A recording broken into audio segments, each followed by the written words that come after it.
Okay, magandang araw. So pag-aralan natin ngayon ang sum and difference of two terms.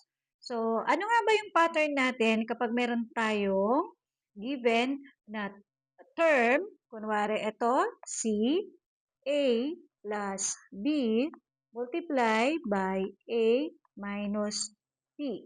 So ang magiging pattern po natin dito ay A squared minus B squared. Ngayon, pakita muna natin paano nangyari na ang naging pattern natin ay A squared minus B squared. So, pwede natin gamitin dito para ma-derive natin yung general rule o yung pattern natin using pwedeng distributive, bahala kayo, pwedeng FOIL method o kaya naman ay pwede din po ang vertical method. So, kunwari, gagamitin natin si distributive. So, i-distribute natin yung una nating term. Sa una nating term is si A. I-distribute natin kay A minus B. Tapos, plus B. Multiply din natin kay A minus B. So, ngayon, i-multiply na po natin. A times A is A squared. Tapos, minus A times negative B, kaya negative AB plus B times A. So, BA, unahin natin si A. So, siyempre, nauna naman si A, di ba? So, A, B, tapos B times negative B, that is negative B squared. So, kung mapapansin po natin, itong dalawang na ito is like term, yun nga lang, isang negative at isang positive. So, we are going to combine. At pag kinumbine natin yan, so isang negative, isang positive, cancel na natin. So, ang matitira na lang si A squared minus B squared. So, yan po ang pattern natin. Yan. Ngayon, gamitin po natin yan. Gumawa tayo ng example para po mas malinaw para sa atin.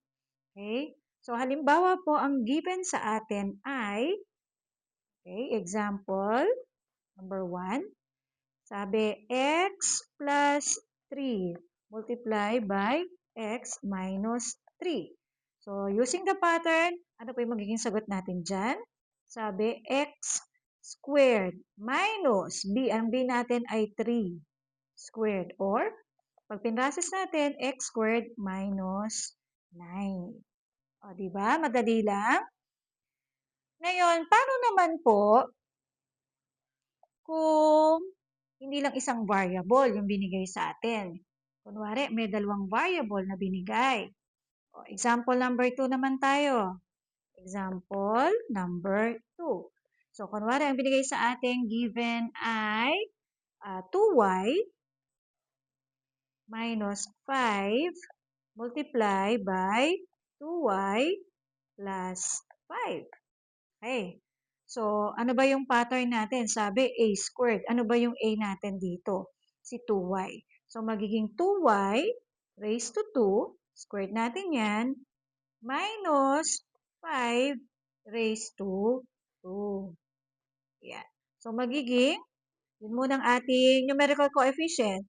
So, magiging 2y, square natin, magiging 2 times 2. So, that is 4.